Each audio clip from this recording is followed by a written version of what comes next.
chapter 10 is on genetic engineering. This is on molecular biology, how we do it, what it is in today's sense. We'll do all of chapter 10 today, and then part of chapter 11, since we did miss on Wednesday, we'll catch back up.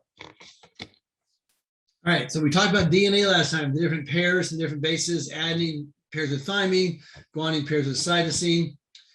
And when you go to the RNA, it's in your cell. So we do DNA sequencing. This allows to determine relationships, evolution, what species related to what, forensics with crime scenes, whether someone's related to the victim, we can match who was at the scene with their DNA being present there. And you see, you get a reference point and you compare the different areas of the nucleotide ratios. And that allows you to determine if that is the same person or not. Okay. So DNA sequences are normal mutated forms of the XIAP gene on the X chromosome. Okay, the top one that you saw on the slide before is a normal reference. With guanine is in black. That's the G for guanine. Okay, the middle is a reading with a single mutation. Remember, we talked about different types of mutations. We can have site mutations, additions, deletions, substitutions, all kinds of different types of mutations that occur for different reasons. What are those reasons a bit too? Okay, and the substitutes for adenine, which is green on that slide we just showed. And the bottom one is a mother who has a normal gene on the X chromosome and a mutated gene on the other X chromosome. So you can identify the different mutations and the different relationships between the subject's DNA which you're comparing. So base technologies derive applied science useful products. So bioengineering. Bioengineering is direct, deliberate modification of an organism's genome. We change the gene. Okay. So we change the genes by either adding or subtracting, mutating them, or deliberately putting into a different sequence for them. Biotechnology is the use of organisms' biochemical and metabolic pathways for an industrial production. What we use to basically make money or fund different things as we use this to solve different problems that we have. So tools that we use in genetic engineering, we heat DNA. We heat it between 90 to 95 degrees centigrade. Okay, the two strands, remember it's a double helix. Those two strands separate when you heat it. And that allows you to read the nucleotide sequence that is on those two strands. Okay, so nucleotides can be identified now. They can be replicated or they can be transcribed into like messenger RNA. When we slowly cool the DNA back down, the complementary nucleotides form hydrogen bonds and the DNA regains its double strand. So adenine again pairs with thymine, guanine pairs with cytosine. And it allows this double strand to reform when you cool it. Okay, so DNA responds to heat by denaturing. Denaturing means it's the heat provides enough energy to break the hydrogen bonds and separate it into two strands. So you see, heat it up, you get these two strands here, cool it down, the two strands form back together again. Okay, so when it's cool, the two strands rejoin at complementary regions. Okay, now these strands can be from different organisms. We can put them together. They're going to still pair up with the ones that match. Okay, as long as they have matching sites, matching genes, they're going to pair up. Okay. We have what's called restriction endonuclease, which recognizes specific sequences of the DNA and breaks the phosphodiester bonds between adjacent nucleotides. So in other words, you've got this DNA strand, and say we've got adenine, thymine, adenine, guanine, cytosine. We got these different strands. What it does is it breaks this bond right here. Okay. So it cleaves DNA at desired site, which are called palindromes. Okay. It breaks off the different adjacent nucleotides. So this will separate. Okay, those are restriction endonucleases. They're used in the lab to cut DNA into smaller pieces. They're called restriction fragments. We cut into those pieces. And they differ in lengths, depending where they're cut. We use these enzymes for dicing, splicing, reversing nucleic acid. So the cut pattern for EcoRI is to go between guanine and adenine, and it can go between those on the different strands. Okay? Or it can go between two adenines and find those on the different strands and cut there. Okay, so the cuts can be at different places. These are endonucleases, and yeah, remember, it can cause palindromes and the different cutting patterns. Okay, the first two are staggered cuts. You can see how they stagger.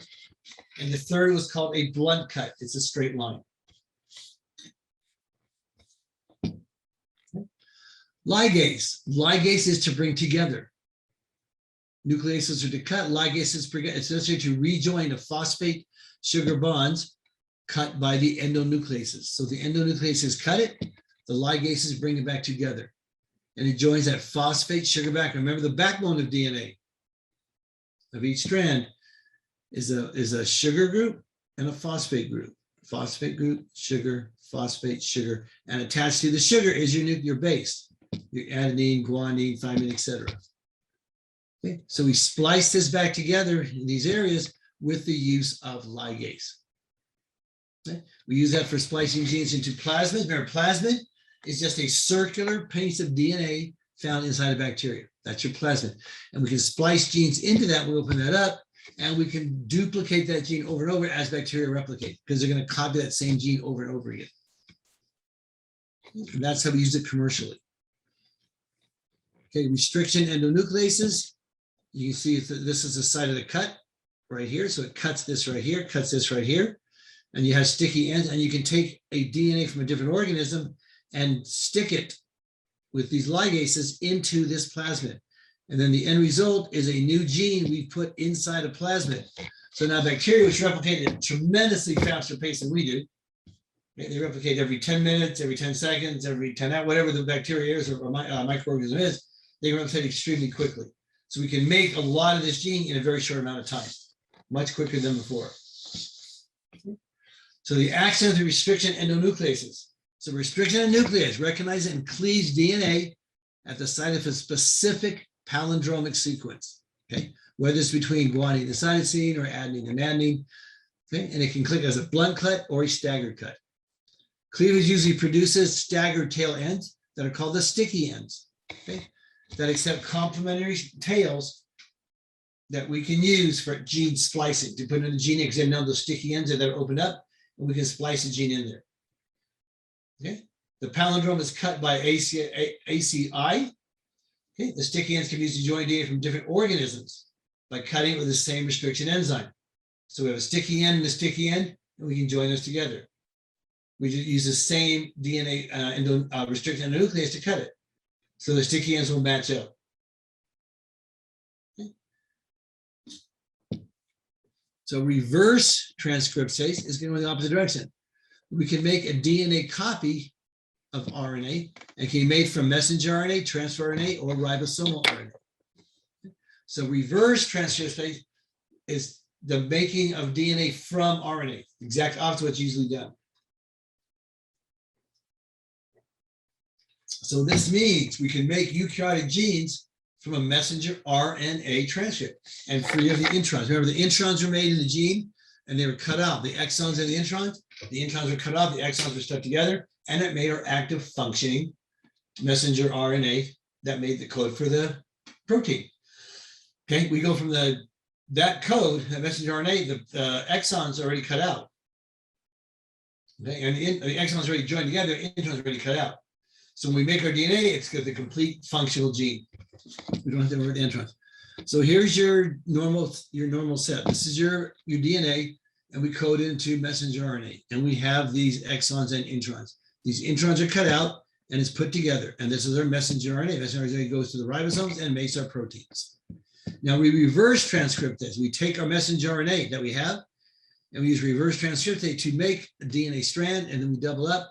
And now we made a DNA that we can inject into another organism, the genetic engineering, directly from the messenger RNA. Okay. When we analyze DNA, we use gel electrophoresis. Gel electrophoresis is a plate. Okay, this is the plate right here. And put a charge on it, positive and negative charges. Okay. There's negative charges on DNA for the nucleotides. Okay. With the sugar phosphate background. So it's going to pull towards the positive end. The bigger ones are going to pull slower than the smaller one. Smaller ones are going to move faster. So you inject DNA as a sample here. The smaller ones are going to travel a lot farther than the bigger ones. less force to move. And we can separate out the different DNA codes of those sections that way. And that's when we analyze DNA. There's a negative charge on the molecule causes the DNA to move towards the positive pole. Okay, so we put a charge on it, and the bigger it is, the slower it moves. And you end up with a pattern. Here's your different wells where you put it in, and they move towards a positive end. And you can see these right here are your smaller codes. These ones up here are your bigger codes. And it separates out a DNA sequencing. And we use that to compare to different suspects or different DNA samples that we have to want to match the original sample. So here's our wells. We put the DNA in here, and you can see how it travels down this direction. Okay, this is the number of base pairs per band for every band there is here. And then you match up the different suspects with the different bands that are formed. Nucleic acid hybridization. Okay, unites single-stranded DNA with other single-stranded DNA or RNA with other RNA. Okay, it's a foundation for gene probe. These are short DNA fragments of a known sequence that we know, the known nucleotide sequence, and they'll base pair with respect to complementary DNA. Complementary means where there's adenine, thymine is going to pair to it. Where there's guanine, cytosine is going to pair to it. Where there's cytosine, guanine is going to pair to it. Where there's thymine, adenine is going to pair to it. Those are complementary strands. It's useful in detecting specific nucleotide sequences, okay, in an unknown sample. We use what's called a Southern blot method, okay, where DNA fragments are separated by electrophoresis, like what we did. Then we denature them, we pull them apart, and then incubate with DNA probes. We send a little information there to see what sticks, to see what section of DNA is going to bond to it, so we know what sequences are present. Probes will attach to a complementary section if it is present. Okay. We add a thing of fluorescent, to call a FISH technique, fluorescent in situ hybridization. Okay, now we can see it with the fluoroscope and see what sections glow and then the intensity it glows with. Probes are applied to intact cells and observed for the presence and location of specific sequences. Again, you have to have a specific sequence once you bind to it. We're probing it with a specific sequence. So if that sequence binds to it and fluoresces or glows, we know that that complementary sequence is present. So this is very useful for diagnostics and locating genes on a chromosome. This is how we analyze DNA. Like I said, we open it up, we denature it. This opens up from the chromosome, and then we put the complementary pairs. These are our probes, and if they stick to it, we know the complementary pair because they stuck to it. So DNA fragments move through the gel during electrophoresis according to their what? What makes them move? We put them in a gel, we inject the DNA into these little wells, and we apply a charge, positive, negative, and it moves towards a positive charge because there's negative charges on our nucleotide. So it moves according to their size, their charge, their sequence, or their orientation. What's the biggest factor in their move through the gel? The size, right? The size. Perfect. Exactly right. It's their size. They move by size. The bigger ones are going to be closest to the wells. The smaller ones are going to be closer to the positive terminal. That's exactly right. Move by size. Okay. Genomics is the study of an organism's genes and their functions. What do? We have transcriptomics, which is an analysis of all the RNA molecules. We remember transcription is DNA going to RNA, so we can use that to make our proteins. Right? Proteomics, the study of organisms complementing proteins and functions mediated by proteins. Remember the DNA goes to messenger RNA, which makes our proteins that are required by the cell. Okay, that's the study of that, what's mediated by the proteins that are being made. Metagenomics is all the genomes in a particular ecological niche.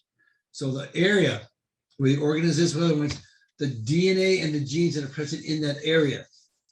Okay? As opposed to the DNA of a single species, this is all the species that make up that ecosystem, the little niche that's inhabited by all the different microorganisms in that area that feed off the different food source, the same food source. So all those genes, this is what's called metagenomics. Metabolomics is a study of the complement of the small chemicals present in a cell at a given time. Now, how the cells metabolize. Okay, the different chemicals present in the cell at the time. So DNA sequencing determine the actual order and type of basis for all DNA. That's what sequencing does. Most common sequencing is called the Sanger technique. So test strands are denatured to serve as templates to synthesize complementary strands. Remember what denature is. We heat it to 90 to 95 degrees. We break those hydrogen bonds between the nucleotides. We open up the two strands. Once we open the two strands, then we can use those to probe or to match that complementary sequence. Okay, that's what denaturization is. So the test strands are denatured, and they serve as templates to simplify a complementary strand. The fragments that are created are divided, okay, into tubes that contain primers, DNA polymerase, and alpha-nucleotides, and fluorescent labeled dideoxynucleotides. So what it does is the probes that we're using to see if they match up, okay, the polymerase allows them to stick to it, okay, adhere it in there, and then fluorescent glow so we can tell what's being adhered to it, what's being stuck in there, and identify the sequencing. Okay. We have what's called a polymerase chain reaction, what's called PCR. Okay, it's the method of amplifying DNA. It rapidly increases the amount of DNA in a sample. A lot of times when you're dealing with DNA, you're dealing with a small amount. I mean, say you're on a forensic case and you have blood all over, but most of the blood is victims, and you got one little drop of blood that doesn't match the victims. Okay? We have to be able to analyze that DNA to see if it's a suspect. So we have to increase the amount of DNA from one sample without contaminating it. And that's what polymerase chain reactions do. It allows you to multiply the amount of DNA to a tremendous amount so we can use it to analyze it. Okay, so primers of known sequence are added to indicate where amplification begins. We're going to start multiplying this, along with special heat-tolerant DNA polymerase and nucleotides. So we're going to open it up with the heat, we're going to add it to it, and the ones we're using are heat tolerant, so they stick to it and stay in there and don't get denatured.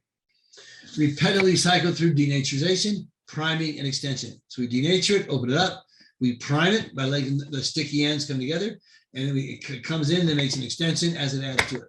We do it again, denaturation, prime, and extension, denature, prime, extension. And we keep repeating that as we make more and more and more of the same DNA. Okay, so each subsequent cycle doubles the number of copies for analysis. So you go from 1 copy to 2, 2 to 4, 4 to 8, 8 to 16, 16 to 32, 32 to 64, etc. And it goes up extremely fast.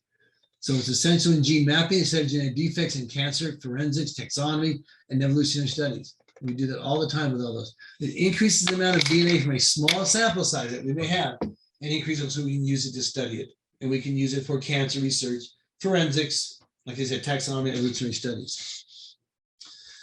So the Sanger technique, which we're talking about. Remember, DNA is always coded. C pairs with G, A pairs with T. Okay, and then we go from a 3' to a 5', and it's anti-parallel. So the 3' goes here, and the 5' goes there, also in the opposite direction. So we denature it. We open up, so now we only have a single strand. We heat it up, and it splits apart. Then we prime it. We take a primer of the code that we know is going to start. Okay, once we prime it, then we incubate it. We take all the nucleotides, all 4 of the nucleotides, guanine, cytosine, adenine, thymine. We put them in the container, we inject it in so they're all present, and now they can start sticking to the rest of the DNA once it's primed. Okay. Once it starts sticking, remember the pink stuff is a primer here, and now we got a thymine, so we're going to pair an adenine. We got a cytosine to pair with guanine. Guanine is going to pair cytosine. Guanine is going to pair another cytosine. Cytosine is going to pair guanine. Thymine is going to be an adenine, and so on. It's going to stick together. Okay, and it's going to determine our sequence, and we're going to form a complementary sequence. So during replication, each end of a new strand is terminated at the point of an additional nucleotide. And this is how we've added it. This is the different, how they separate by size. Again, you'll separate the different sequences by electrophoresis. Okay. So electrophoresis separates the little fragment and it's placed in order by size. That's what we talked about. The color gives a type of base and its exact sequence. Okay. It's just a complementary strand that we're doing to determine this genetic sequence. Okay. And then each one, you can display it, short similar to human DNA, computer substitutes black for guanine, so you can read it easier. So here's your guanine, cytosine, adenine, and thymine. And you can tell the different different occurrences, different percentages that are occurring of each nucleotide at each specific area. Okay. So in the first cycle, DNA to be amplified is denatured, primed, and replicated by polymers that can function at high temperatures. The two resulting strands then serve as a template for a second cycle of denaturing, priming, and then synthesis. So 1 becomes 2, 2 becomes 4, 4 becomes 8, etc. All right. So in the cycle 1, we have the DNA sample, denaturization, which separates our strands, priming, which we put on our nucleotides to get it started at the beginning, and then extension. We extend it by adding the different nucleotides into the mix.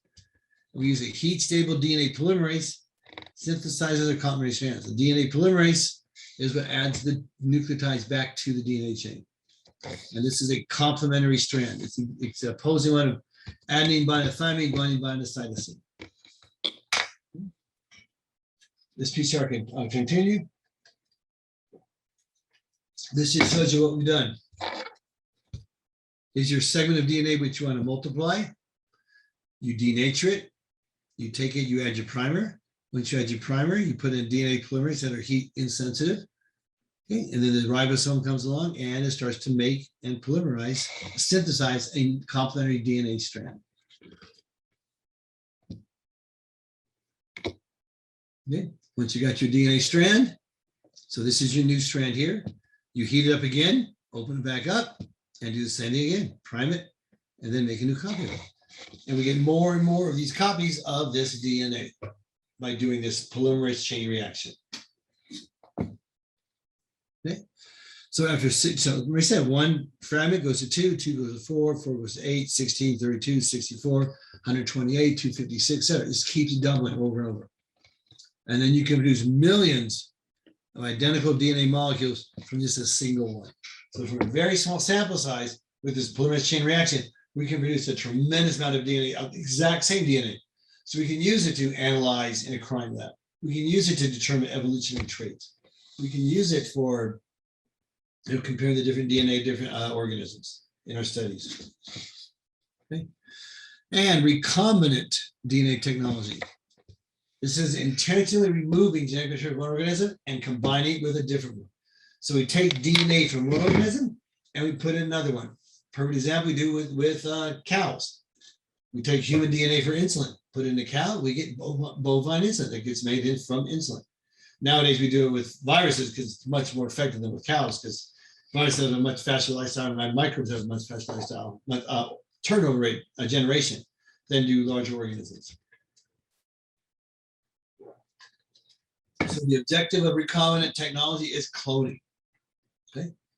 It requires that the desired donor gene be selected, cut out by restriction endonucleases, and that isolates it. Then we insert it into a vector, like a plasmid virus, that will insert the DNA into a cloned host. So we stick it into the plasmid ring.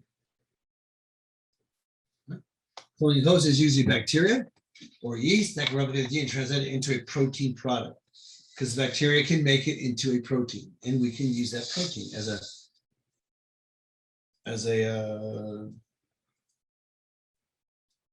what's the word I'm looking for?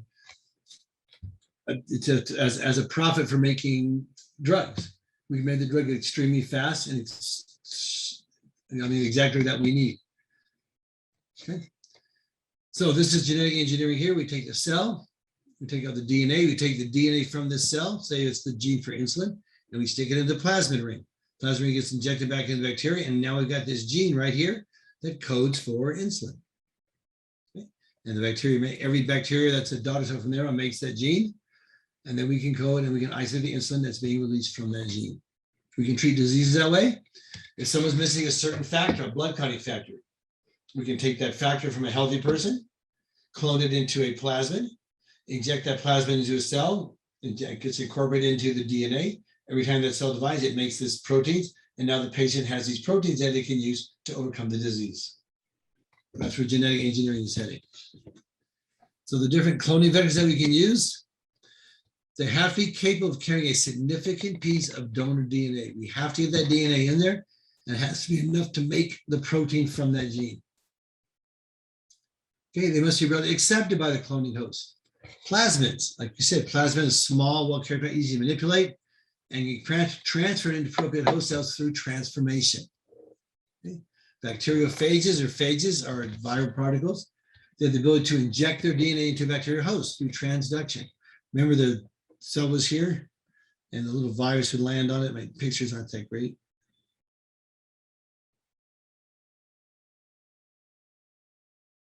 And take that DNA and inject that DNA into the cell, and it starts making the viral protein. So if we can change that viral DNA, make it to what we want, inject that into the cell, instead of transmitting the original viral DNA, which was harmful, now it's transmitting the gene that we wanted to.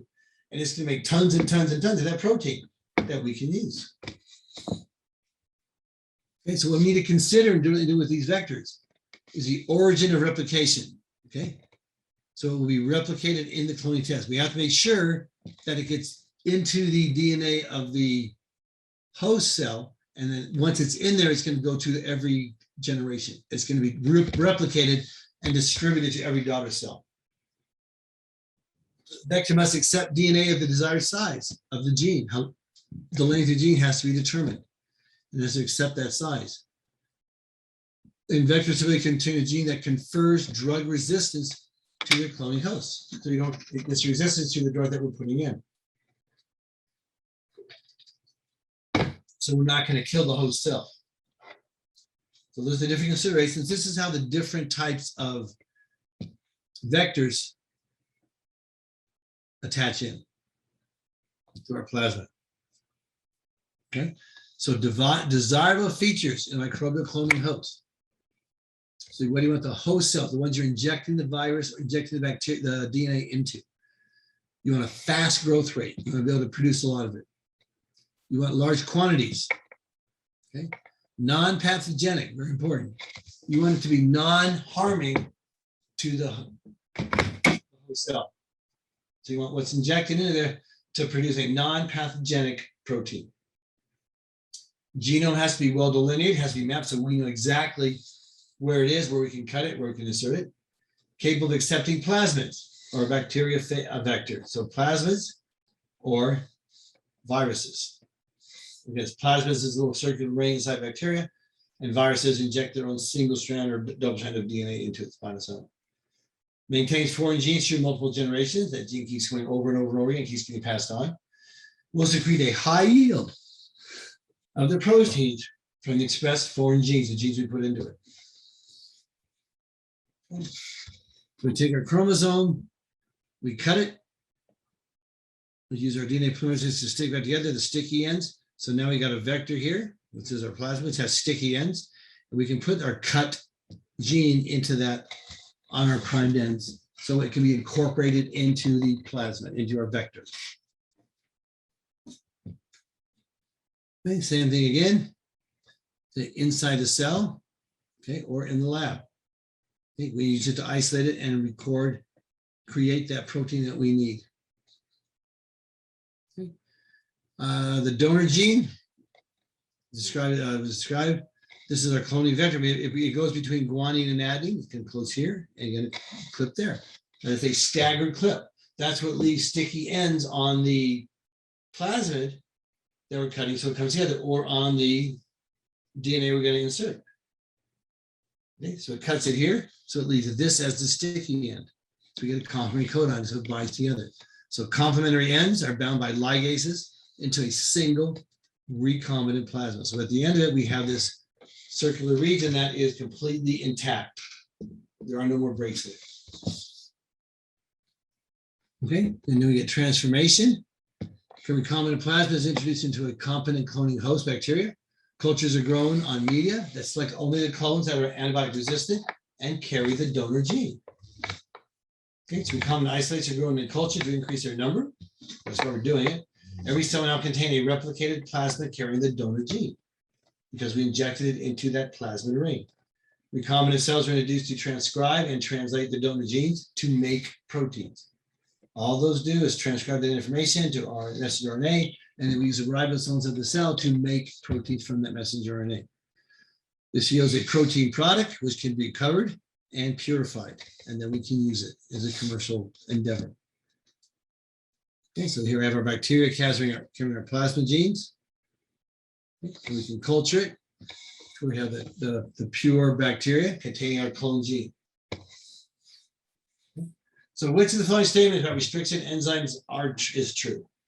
They're highly specialized enzymes that degrade the cloning vector soon after recombination. There are sequence-specific DNA endonucleases. There are enzymes that ligate the complementary ends of a vector in a restriction site. And they are sequence-specific DNA polymerases.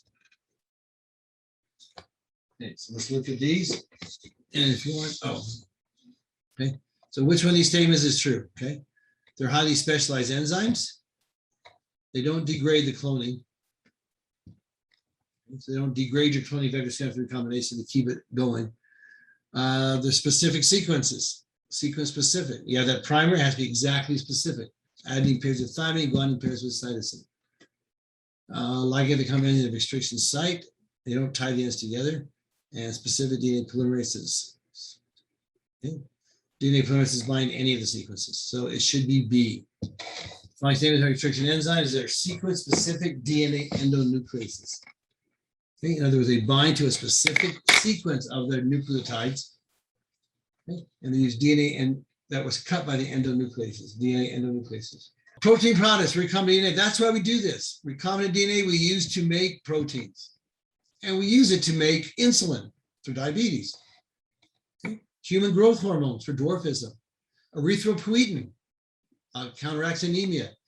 Factor 8 in our blood pressure for Van Willebrand syndrome, hemophiliacs. Hepatitis B vaccine. Okay. All those are produced by recombinant DNA technology. Okay. It's what we use to make life better by using bacteria and microbes to grow the products that we need because they reproduce at such a rapid rate. We can put the gene in there and just use it as our genes. It's phenomenal what we can do with it. Okay, immune treatments, okay? Interferons. Interferons are used in different types of cancer treatments. Okay, these are peptides used to treat some types of cancer, multiple sclerosis, and viral infections like hepatitis and genital warts. We can create interferons in microbes. Interleukins are types of cytokines that regulate the immune function of white blood cells. And again, used in cancer treatments. This is a white blood cells is your response to an infection in your body. We use that to help with our cancer treatments, these interleukins. Orthoclone, immunosuppressant in transplant patients. We can make this in microbes and we can give these patients so they don't reject the liver or the heart that they're given during a transplant operation. Macrophage colony stimulating factor. Okay. Stimulates bone marrow activity after bone marrow grafts, leukemia. Okay. It stimulates that bacteria. Remember the bone in our bone marrow, we make B cells and T cells for our immune system. We make our red blood cells. Those are all made in the bone marrow. Okay. I mean, B cells and T cells are both made in the bone marrow. The reason B cells are called B cells is because they're made in the bone marrow, but they're activated in the bone marrow. The reason T cells are called T cells is they're made in the bone marrow, but they're activated in the thymus. That's to become what's called immunoactive. That's what they call T cells. And B cells and T cells are used in our immune system as identification factors. In other words, they flow through our bloodstream and they'll tag certain things that are foreign, and then the B cells will dissolve and eat it. They're macrophages, they'll dissolve it. So it works in combinations with each other, or B cells and T cells. So this macrophage colony stimulating factor stimulates that bone marrow activity, which is after bone marrow grafts, so we can get that immune system back up and running. Okay, we do that a lot with leukemia patients. We do bone marrow grafts because that's what's damaged in the case is the bone marrow. Tumor necrosis factors are used to treat cancers. Again, remember the thing with cancer. Cancers are our own cells growing at a rapid rate. So we can't identify it as foreign. The B cells and T cells fly through the body and it finds our own cells. It does not mark anything as foreign. Okay, so we can't find it. That's why cancer is so deadly. That's why current chemotherapy is just a race. We give patients poison. If it kills the cancer first, then the patient lives. If it kills the patient first, then the patient dies. That's what we do. Like that's where our chemotherapy is really terrible treatment. It makes people sick and decreases the quality of life because we can't identify cancer cell because it's our own cells. Now, this tumor necrosis factor can identify it. We don't know how it does it yet. It's like the natural killer cells. We took anatomy yet. We learned about natural killer cells. These are cells that the immune system, not B cells and T cells, but they're NK cells. They go through the body and they can determine what a cancer cell is. They can determine when a cell is growing too fast and it can kill it. We don't know how, but it does it. And if we can stimulate those to work better with this tumor necrosis factor, we can have a much, much better chance at fighting cancer. Granulocyte colony stimulating factor. Okay?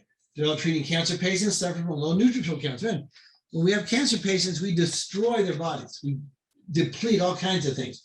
And we got to bring it back in. We get this granulocyte colony stimulating factor to bring back our neutrophils, which we use in our body for white blood cells to fight infections. So all these things used for immune treatments can be made by recombinant DNA technology. We can have bacteria or microorganisms that make these compounds, these proteins for us that our bodies can use. We can make hormones, insulin. Insulin is a small protein that's used to treat forms of diabetes. Okay, insulin's a tremendous drug. Okay, I take insulin every night. That's what keeps me alive. Okay, insulin's a phenomenal drug. It works great. It allows you, if your pancreas shuts down, it allows you to give you a protein that your pancreas can no longer produce. So you can utilize the food and not wipe out all your learning with the high blood sugar levels. Okay? Insulin is a very valuable hormone that can be made with bacterial recombinant DNA. Erythropoietin stimulates bone marrow. Okay, using anemia. Remember anemia? Anemia is low blood levels or low hemoglobin content. Okay, it stimulates the bone marrow where our red blood cells are made in the bone marrow that help with our anemia. Tissue plasminogen factor dissolves blood clots. This was developed, I'm going to say about 20 years ago, extremely expensive. I don't know what it is now. Very, very expensive to a patient. If you can give this to a patient within the first hour of a heart attack, the chances of survival goes way, way up because it breaks down the blood clots that are blocking the blood vessels that have caused the heart attack or the stroke or whatever. Okay, very, very valuable that we've used with recombinant DNA, the tissue plasminogen activator. Hemoglobin A forms artificial blood. We can use it when we're short on blood for transfusions. Factor VIII, we talked about Van Willebrand's disease, hemophilia. Okay, replaces a blood clotting factor in type A hemophiliacs. Human growth hormone, people that suffer from dwarfism, you can give them this dwarf hormone, helps them the bones to expand at the growth plates and helps them grow. These are all due to recombinant DNA. We can make this in sufficient quantities to be used to treat patients now. Enzymes, we can create enzymes with this recombinant DNA. All these different types of proteins we can create. rhDNase, a treatment that can break down the thick lung secretions for cystic fibrosis. Cystic fibrosis, lung secretions, you can't breathe. Okay? It builds up this thick coating and you can't get air across to the oxygen into the hemoglobin. This rhDNase breaks that down so you can breathe. Antitrypsin, replacing therapy benefit emphysema patients. Okay? PEGSOD, superoxide dismutase, minimizes damage from brain tissues after severe brain injury or brain trauma. Okay? Lipases, we use for laundry detergents. Lipid is fats. It breaks down fats, gets fats out of the fat deposit out of the clothes. Whereas fats aren't dissolved in water, these lipases help dissolve it so they are. Different vaccines, hepatitis A, hepatitis B, meningitis, influenza. Influenza is our flu vaccine that we give every year. The 20 different strands, the CDC votes on what the 20 strands are, and we get the flu vaccine. Very important to get. Okay? These are due to recombinant DNA. We can produce it. The rotavirus, the human papillomavirus, malaria, HIV vaccines are being used on recombinant DNA. Bone growth hormone, bovine somatotropin, given to cows to increase milk production for agricultural. Okay? Help increase our milk production. Apolipoprotein, okay, determines the development of fatty deposits in the arteries prevents strokes and heart attacks by breaking on the fat deposit by arteriosclerosis, breaking on those fat deposits in our bloodstream. Spider silk, light fabric, uses spider silk, okay, for parachutes and for bulletproof vests. Because that is extremely strong and very lightweight. So recombinant organisms, these are GMOs.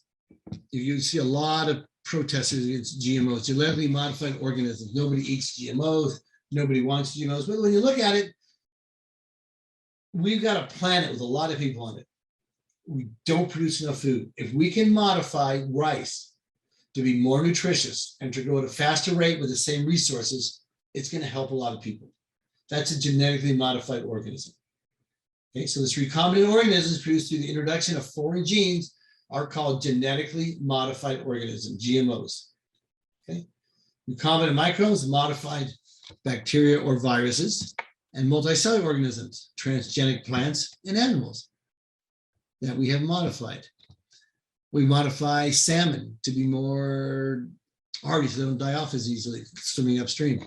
We've done a lot of things with different types of organisms. Recombinant bacteria can be used to help remain distributed environments or ecosystems, build them back up. Okay. So to all released recombinant microbes must be approved by the U.S. Protection Agency. Okay. And they monitor it very closely. The U.S. Environmental Protection Agency, EPA.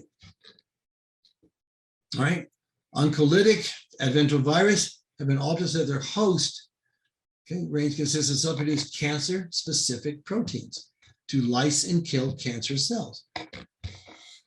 So we can produce a protein through modification in a bacteria or a virus. We can produce this protein. We can produce the DNA that's going to produce it. We can inject that into a host. That gene can now produce a protein that is cancer specific that will kill cancer cells. Much, much better chemotherapy. We're not poisoning our patients.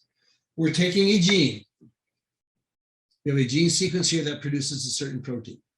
We're sticking it into a plasmid. Okay. The plasmid goes into a bacteria. That bacteria replicates at extremely fast rates. So then we got this bacteria with this plasmid. In here, we got millions and millions of copies. Now we take this copies and we inject it into our organism, into say a human. Okay? We use a vector that's going to go into the cell. We took it into, say we put it into a virus. Okay? So we take that gene and we inject that into a virus. Okay? Virus travels through, attacks a human cell. Remember how it bonds to a human cell and injects that DNA into our cell. This DNA becomes incorporated in our chromosomes. And as every cell replicates, we reproduce this gene. So now we have got a gene that makes a protein that kills cancer cells, which you could never have done before. Okay. That's the idea. And that's called the oncolytic adenoviruses. This is the virus we use that we alter. This is this virus right here. We use this type of virus at this step right here. Once we've isolated this gene, we inject it into the virus. The oncolytic adenovirus is what we use to do it. Okay. Now, it's not approved for use in humans, so don't jump the gun yet. Okay. But this is where we're heading. I mean, our current treatment is to poison the patient and hope the cancer cells die first. I mean, you've seen cancer patients, you've all seen them, and you worked in any clinic. They're weak, they're disorientated, they lose their hair, they lose muscle mass. I mean, you're poisoning the person and you're hoping to kill the cancer first. This way, we're taking a specific gene and it's going to make a protein that's going to go in the body and kill the cancer cell and not the other cells. You're not poisoning the patient. This is a much more, I don't want to say humane, but better quality of life for our patients. Much better quality of life. If we can get rid of the cancer without the side effects of sickness, of hair loss, of disease, of weakness, of muscle wasting, that's to me, that's where we're headed. That's one of the biggest advantages we have of recombinant DNA. But we can do this kind of stuff. Now, a lot of people say we're altering nature, we're doing things, this and that, but I mean, everybody has their opinion. I'm not here to bash anybody's opinion or to say what's right or what's wrong, but I think this is a good approach for cancer patients. I think it gives them a much better way of dealing with the disease, which is going to give them a much higher quality of life. Because cancer is a nasty. I've had three patients with I've diagnosed with oral head and neck cancer, okay, very deadly cancer. And treatment for cancers of the head and neck is cancer treatments is to cut off the offending limb. You just can't cut off the head. That doesn't work. So if these are all cancers of the side of the tongue. So what we do, we have cancer of the tongue, they cut off half the tongue, cut off the nose, cut off the eye on that side of the face, and then down the neck. So this half of the face is removed. Okay, that's what we do. It's called a radical neck dissection. Because cancers of the head and neck, you don't find until way late, until they form symptoms. Okay, but now think of quality of life with half your face gone, half your mandible, so half your teeth, half your jaw, upper jawline, so half your nose, this eye, this part of your ear, and then this part of the neck. Wow. And Yeah. is this a rare type of cancer? No, squamous cell carcinoma. It's not. I mean, I'm just one dentist, and I've been practicing 33 years. In 33 years, I've had 3 cases, so it's not common, but it's not uncommon. And then we use silicone implants. We put ears and pieces on their face. We can use a rib to recreate a jawbone. We can do other things to help make the patient back to function, but quality of life is terrible. If we can inject a gene that's going to give you a protein that can travel through your body and kill cancer cells, to me, that's no question. You know, because treatment of cancers can be very, like I said, quality of life is a big issue. It really is. And this recombinant DNA gives us a great opportunity for this. And it's great for fighting famine, fighting hunger. You know, we can increase the nutritional content of certain yeasts that we can use. We can feed more people with the same resources. Okay? And that's where we're headed. So these are our recombinant DNA techniques we use in plants. They live in the soil, can invade injured plant tissues and restore plants. They adhere to plant cells, induce large plasmids, again, those little rings. These are tumor inducing. The TI inserts into GM-infected plant cells, and then they can transform it and multiply that gene. Okay. So we grow the bacteria, the microbe, we put our plasmid, that's a little ring in there. You can see that new gene introduced in the ring that gets incorporated into all the cells in the future. Okay, it gets taken and transmitted into a new cell, and that can help increase the chances of the plant surviving there. Okay.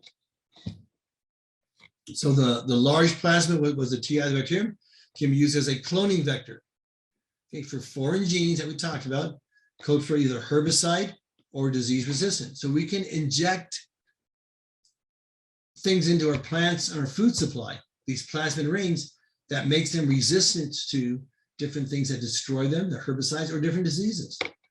The recombinant plasmid are taken up by the agrobacterium cells, multiply and copy this foreign gene. So genetically engineered or genetically modified agrobacterium is then inoculated into a target plant, and this infects the cells. This infection allows the plant to be free of disease, or the wheat or the barley or whatever we're producing as our food source.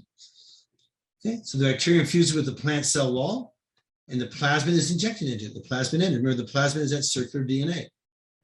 The DNA carries a herbicide gene into the plant nucleus. So mature plants can grow from a single cell, and these transgenic plants are genetically modified, express the new gene. It's going to be part of the plant's genome.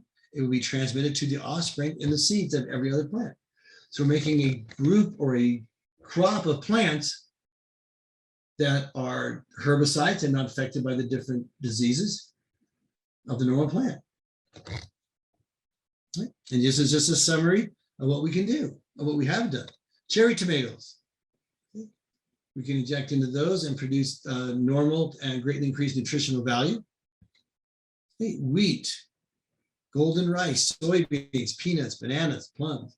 We can modify all those with different viruses or different vectors that carry these genes in there to help them either withstand chemical herbicides. So they can be sprayed with things that kill the bugs and stuff. It's not going to kill the food source. Okay. The purple cherry tomato consists of pigments with numerous health benefits. That's been modified. Okay. Genetically engineered wheat. We're just trying a different test tube here to show the resistance to fungal infections. So we don't destroy, wheat crops are not destroyed by fungal infections when we use recombinant DNA. And here you can see the peanut plant. This is genetically modified. Okay. This is left as a natural plant. You see the destruction of it by the larvae. Okay. The insect larvae can't destroy the genetically modified one, but it completely destroys the one that was just the normal one. So we can use these genetically modified organisms to increase our food supply by decreasing diseases to it. Okay. Transgenic animals. Animal strains like mice, pigs, sheep, cattle, fish, poultry. We've used all those. Now exist for agriculture, industry, and research in genetic diseases. So a virus, high voltage, injection are used to transfer fertilized eggs or early embryo. So these transgenic or GMO animals will transcribe and translate eukaryotic genes that have been injected into them.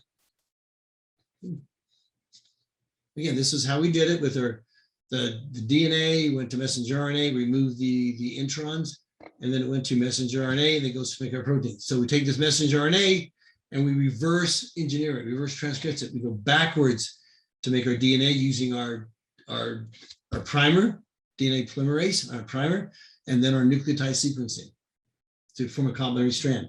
And then we form the double strand of DNA. So you go backwards versus.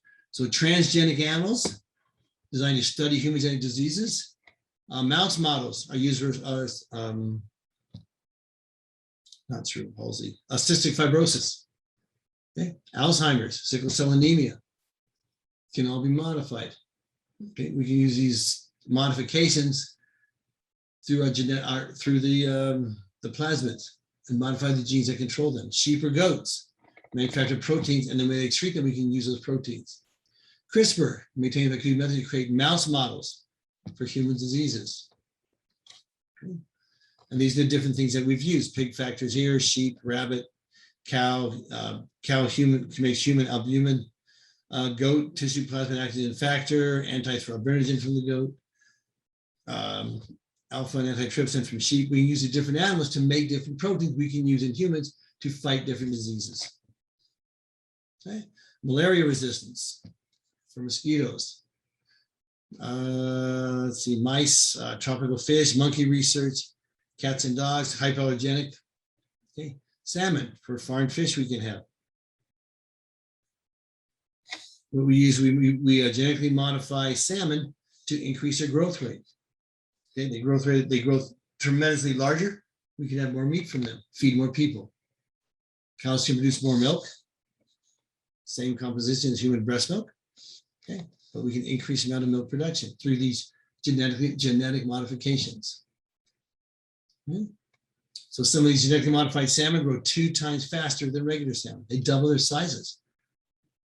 I mean, if you think about it, a fish gets bigger, it's not a big deal. But when you think about a fish feeding 1 person, or every fish can feed 2 people, then it becomes a big deal. Genetic modification, you see different fur patterns, the black with the white fur, when you do the modifications. Gene therapy, again, if we have a patient that cannot make a certain protein in the body, and they're going to get the disease because they can't make it. If you can take that gene, put it into their genome, they can now make that protein in their own body, basically curing the disease because the protein can be there now, or enzyme or hormone or whatever that you're making. I have a question on that. Yes. When you're doing the gene, would it be possible for like someone to say like, maybe their body might reject it? Not usually. I don't know any okay. cases where no, don't forget, this is not done in humans yet. Right, right. So all the studies are on animals and it's still being looked at, but if it becomes part of your DNA, Mhm. how the body rejects things is the B and T cells find receptors on the outside of cells and identify those as not part of your body, and they destroy it. So if it's inside a normal cell, there's nothing to identify it as foreign. Okay. See, once it's incorporated in that normal cell, it's part of your cell. That everything circulating, it reads the outside of the cell. It never reads the inside of the cell. So Oh. unless the gene modifies the cell membrane to make a new receptor that the body finds as foreign, which is possible, then it can identify it as foreign. But I don't think that's been the case so far. Okay. But you're right. There could be that gene because gene can code for more than one thing. Right. So if it codes for that one protein and then that protein has an effect on the outside of that cell membrane, then we can possibly identify that as foreign. Right. So that's very, very good point. Does that make sense? Yes. Thank you. Oh, no problem. So the normal gene is isolated from a healthy subject, and then we clone it. We use our techniques to make multiple genes. Then we insert it into a virus. We take that virus and put it in the patient. Then the bone marrow samples taken from the patient with genetic defect. Okay? Then we take the transfected cells are infused into the patient. So we inject that virus in the patient with the new DNA. And then the patient is observed for expression of the normal gene. The gene that they were once lacking, now they have because we put it in there from a different person. And we incorporate it into their own DNA. So every organism has a unique sequence of DNA.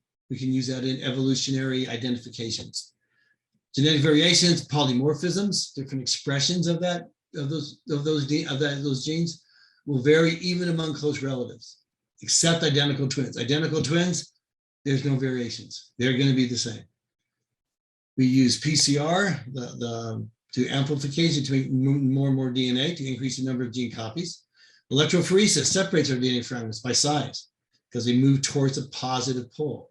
Hybridization probes or primers, click the sticky parts and link them together in a specific sequence. Okay. The most reliable methods of DNA profiling are the short tandem repeats, mitochondrial DNA, and single nucleotide polymorphisms. Those three techniques. Okay. Short tandem repeating units. Can we see we take a strand of DNA and we look for this gel electrophoresis and we look for short patterns that repeat within there of these short patterns of DNA. Okay, so samples taken from many sources, including tissue, semen, saliva, hair, and blood.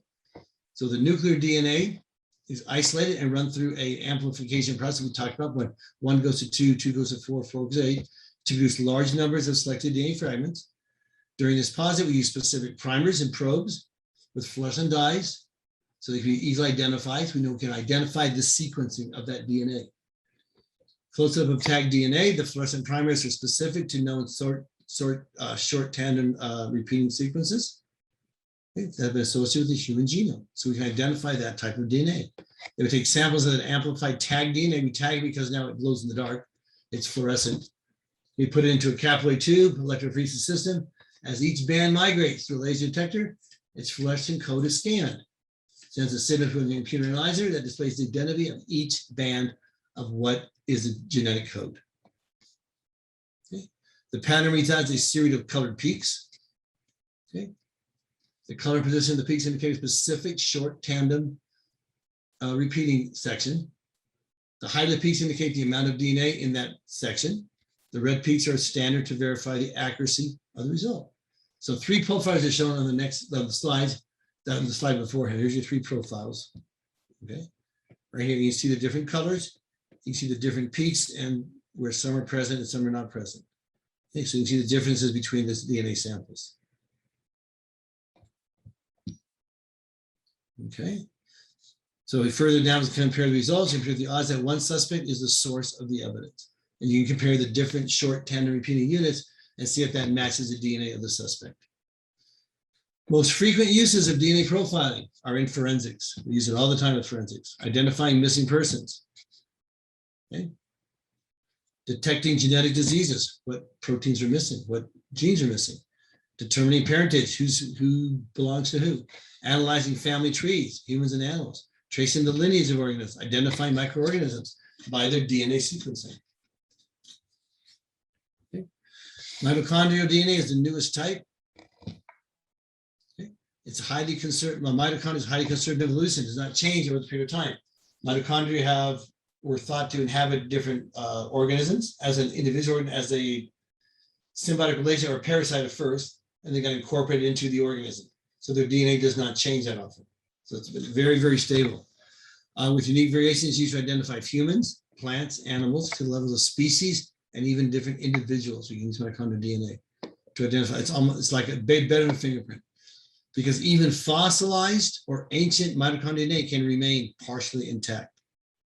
Okay, so it's used to study evolutionary purposes. The gene bank and barcodes of life are large databases that collect genomic profiles of this mitochondrial DNA.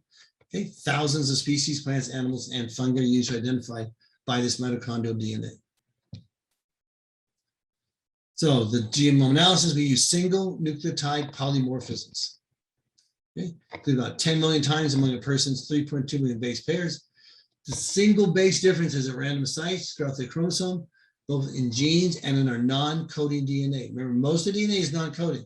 We use that a lot of times for identification, because the sites, the repeating sequences, these guanine sites, these are nucleotide is going to be the same in the non-coding sections. So it's a valuable tool in disease diagnosis, okay, population genetics, personalized medicine, and biomedical research. We can personalize the treatment for our patients by knowing their different types of diseases and genetic propensities of what they're going to be able to do. It's known to affect the onset of genetic diseases like diabetes and cancer, and to cause variations in response to drugs, vaccines, and infections. Why does one person respond? I mean, if you've ever given a drug to a patient, is every patient you give that drug to going to respond the same way? No. No, they're not. Why? We're all humans. We all make the same genes, we all make the same proteins, but respond differently. Everybody's different because of the DNA, genetics. You're going to make just slight differences and you're going to respond differently. Now, most people respond to drugs in a similar way, but everybody's different. You have to, and that's why you have to realize when you treat patients. When you go in the medical field, you're treating a person. You're not treating a disease. You're not treating, a population. Your patient can respond very differently from the patient. You have to alter your treatment to that patient. I mean, isn't that why, like, in a lot of drug advertisements, there's always like a list of side effects that could happen? That's very true. Every medication has a side effect. Whatever, if someone tells you there's no side effects, do not ever believe it. All drugs have side effects. It's going to do something else besides what it's designed to do. It's going to cause something. It is altering something. It's going to. And everybody's going to be different. When you have a patient, the best thing you can do is listen to that patient, what they tell you. I mean, I've seen I've done lots of cases with my forensics where I do expert witness testimony that the physician will say, well, I gave him this drug and it does that, and that's final. This is what it does. And it's not what it does to that patient. You have to understand everybody's different. Everybody's genetics is different. We're the same a lot of ways, but there are slight differences and you're going to respond differently. When I have a patient come in with an infected tooth, my first drug of choice is penicillin. Most of the time, I'd say 85 to 90% of the time, that does just fine. But some people don't respond to it. Then you switch it. You always monitor your patients. You never give a patient a drug and send them home and go, okay, bye. You always follow up on patients. Anytime you give a patient drugs, you always follow up because you might have to change it.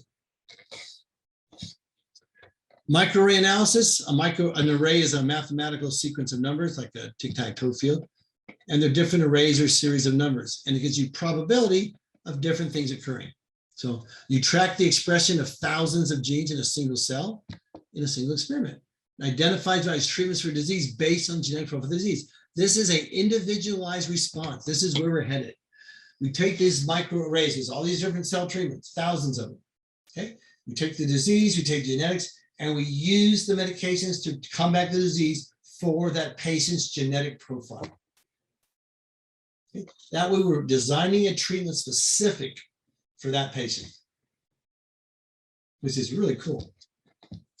And this is how it works. These are the microarrays. You have to have tumor cells and normal cells, and you analyze them in this microarray, these series of these little wells. It's computerized with these thousands of different arrays, and everything is analyzed comparing to genetic makeup, comparing to what's going to work on these tumor cells. Okay, and we go through all the different genes, identify them, and which genes are going to do what we need to do. So if you want to identify persons who licked a stamp, the best method to use would be microanalysis, DNA profiling, gene therapy, antisense DNA splicing. Any of the above would work. Licking a stamp is saliva. Saliva, you're going to do DNA profiling. That's what it's going to be found in. Okay, you don't have to do the, just got to put the DNA, you do the saliva, you do the patient's DNA, you put it on a gel phoresis plate, you analyze it, and the different weights of all the different sections of DNA are going to be that patient, and you may identify that patient. So you would use DNA profiling for that.